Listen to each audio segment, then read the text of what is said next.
February 1st, 2015, Super Bowl XLIX, the Seattle Seahawks versus the New England Patriots. 2 minutes left in the game. Patriots up 28-24. The Seahawks have just done something miraculous, taking the ball from their own 2-0 yard line all the way to the Patriots 1 yard line with 26 seconds to go. 1 yard. 1 single yard between Seattle and a back-to-back Super Bowl championship. And on the sideline, they have Marshawn Lynch. Beast mode. A man who at that very moment had the entire country ready to watch him bulldoze through a brick wall if someone asked him to. The whole world, fans, analysts, casual viewers, people who didn't even watch football, everyone knew what was coming next. Give the ball to Marshawn, and then Russell Wilson threw a pass into the end zone. A rookie cornerback nobody had heard of named Malcolm Butler stepped in front of it, intercepted it. Game over. Patriots win.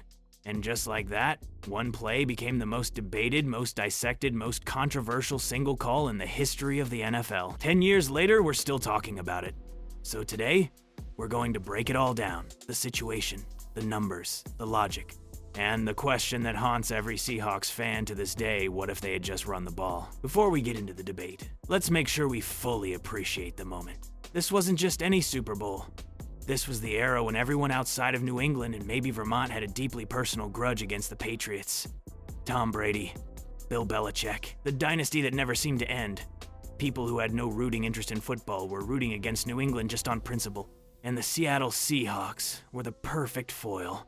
They had won the Super Bowl the year before, dismantling Peyton Manning's record-setting Denver Broncos offense in a game that wasn't even close. They were physical. They were loud. They were led by a defense nicknamed the Legion of Boom, one of the most dominant units the NFL had seen in years. And they had Russell Wilson, a young quarterback who had a way of making the impossible look routine. So when the Seahawks found themselves trailing by 4 points with under 2 minutes left, the narrative practically wrote itself. Wilson and the Seahawks would drive down the field, Lynch would bulldoze into the end zone, and justice, or at least the NFL's version of it, would be served. And for a moment, it really looked like that was exactly what was going to happen. Wilson orchestrated a remarkable drive, converting on third downs, avoiding the rush, moving the ball in chunks. Jermaine Kearse made an absolutely miraculous catch on his back, the ball bobbling off his hands before he secured it, the kind of catch that makes you feel like the football gods have already made their decision. 1st and goal at the 1 yard line. 26 seconds left. 1 timeout remaining. The stage was set. And then Pete Carroll made a call that broke America's heart. The call, what actually happened, and why.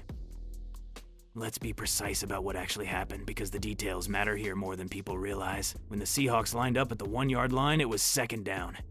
They had 26 seconds on the clock and 1 timeout left. The play call from offensive coordinator Darrell Bevell, approved by head coach Pete Carroll, was a quick slant pass to wide receiver Ricardo Lockett. Wilson took the snap from the shotgun, threw quickly toward the back of the end zone, and Patriots cornerback Malcolm Butler, a rookie who had studied the Seahawks' tendencies obsessively during Super Bowl week, read the route perfectly, jumped in front of Lockett, and picked it off. Game over. Patriots win.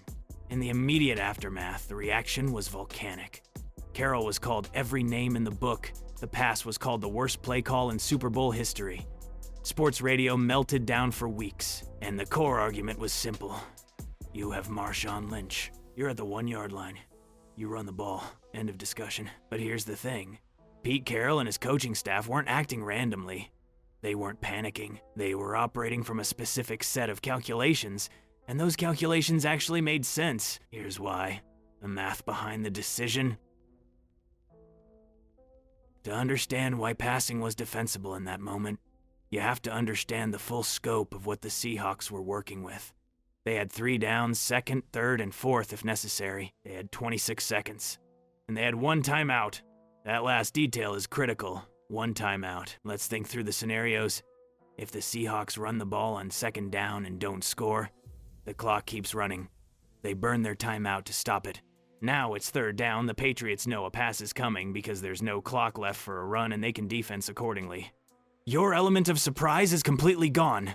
Worse, if they somehow end up in a 3rd and 1 situation with no timeouts and less than 10 seconds left, you're looking at a scramble to get a playoff before the clock expires. That's a nightmare scenario. Now, here's the other piece of the puzzle. People talk about Marshawn Lynch like he was literally incapable of being stopped at the 1 yard line. And Lynch was spectacular, one of the most powerful, elusive, and punishing short yardage runners of his generation. But the numbers tell a more complicated story. Marshawn Lynch's career touchdown rate from the 1-yard line? 41.7%. During the 2014 season, specifically the season in question, he had converted only 1 out of 5 attempts from inside the 2-yard line. 1 for 5. That's 20%. This is not a knock on Lynch. Short yardage football is hard. The whole defense knows exactly where the ball is going. They load the box, they stack the line. The best running backs in NFL history have struggled in those situations because the math is stacked against them. Now, let's look at the pass. Up through the 2015 season, interceptions on passes thrown from the 1-yard line happened just 3.1% of the time, meaning 97% of the time, a pass attempt from the 1-yard line either resulted in a completion and almost certainly a touchdown or fell incomplete, stopping the clock automatically and giving the Seahawks another down. Think about what that means strategically. A quick slant pass to the end zone either scores immediately, or if it falls incomplete, the clock stops. You still have a timeout, and you have 3rd down with Lynch waiting. You get the run and a pass attempt, rather than just the run. The math in that moment actually favored the pass. Was Pete Carroll wrong? So, here's the question at the heart of all of this. Was Pete Carroll wrong?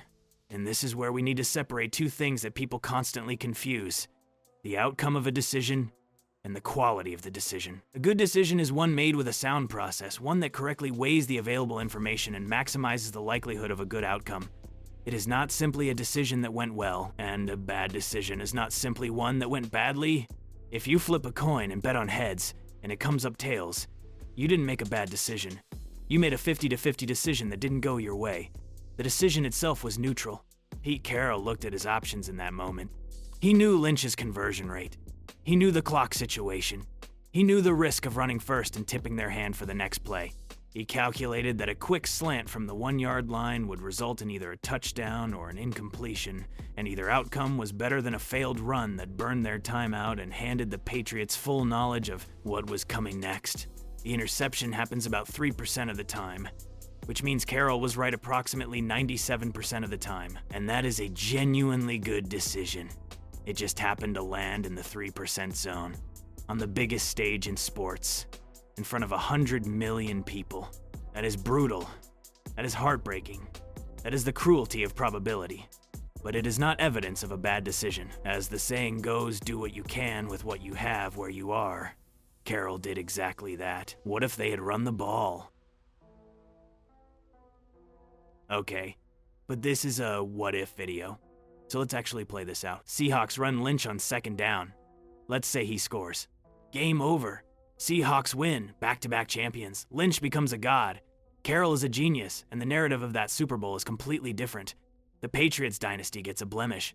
Brady ends up with 5 rings instead of eventually 7. The Seahawks arguably become the dominant team of the decade's first half rather than just a brief window of excellence. That's the beautiful timeline. And given Lynch's talent, it was absolutely possible. But what if he doesn't score? The Patriots know the run is coming. They stuff it. The clock ticks. The Seahawks burn their timeout. Now it's 3rd and 1. 20 seconds. The whole world and the entire Patriots defense knows a pass is coming. They can substitute their best coverage defenders. They can prepare for every route the Seahawks run. They get to call timeout to freeze Wilson. They get to do everything that gives the defense an advantage. And here's the uncomfortable truth. The same pass Carroll called on 2nd down the slant to Lockett probably gets intercepted on 3rd down too. Maybe with even higher probability. Because now Butler and the rest of the Patriots secondary has seen the down and distance situation coming from a mile away. The run-first scenario doesn't guarantee a Seahawks win. It just moves the risk from 2nd down to 3rd down. And it does so while giving the Patriots more information and more time to prepare. Now imagine Lynch gets stuffed on 3rd down too. 4th and 1. No timeouts. Less than 10 seconds. The Seahawks in chaos. That scenario isn't far-fetched at all. What about the execution? There's one more angle to this conversation that often gets lost in the debate, and it's an important one. Even if you accept that passing was the right call, You can still argue legitimately that the execution of that play was flawed. Malcolm Butler intercepted the ball for a reason. He had studied the Seahawks' formation tendencies all week. When he saw Seattle line up in a specific formation near the goal line, he recognized it as a slant route, broke on the ball immediately, and was already in position before Wilson even released the throw. Was that pass perfectly thrown? Probably not. Wilson needed to put it in a spot where only Lockett could make a play. Was Lockett the right receiver to target in single coverage against a prepared cornerback? Maybe not. Should the play design have anticipated that Butler would be shaded toward that route? These are all fair criticisms of the execution. The call itself, pass the ball, stop the clock, maximize your options was sound, but the specific route, the specific target, and the specific throw are all things that can be questioned without questioning the broader decision to pass. That's the nuance that gets lost when people just say they should have run it. The argument isn't really about run versus pass. It's about which pass, to whom, in what formation, legacy of the play. 10 years later, this play still defines how people remember that Seahawks team. Think about how unfair that actually is. The 2013 and 2014 Seahawks were one of the best football teams of the modern era. Their defense was historically dominant. Lynch was one of the most exciting players in the league. Wilson was a rising star. They should be remembered as a dynasty. Instead, the conversation almost always comes back to one play, 1 second down, one slant route. 3% probability manifesting in the worst possible moment. Carroll has never fully walked away from the criticism. He's addressed it in interviews over the years, always maintaining that he believed in the call, but never quite being able to escape the shadow of it. Lynch retired. Wilson eventually left Seattle. The window closed, and that Seahawks team, which could have been spoken of in the same breath as the greatest dynasties in NFL history, is instead permanently attached to one of the sport's most painful what-ifs. But here's what's worth remembering. Good decisions can have bad outcomes.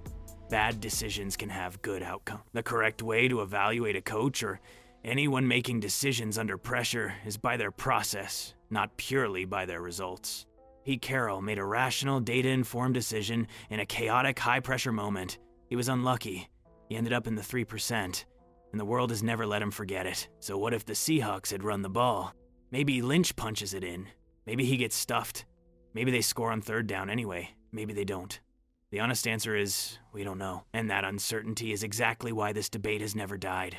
What we do know is that Pete Carroll made a decision that the numbers supported. It didn't work out. And that's football, brutal, random, and completely indifferent to what any of us think is fair. 1 yard, 1 pass, 1 interception, 10 years of debate.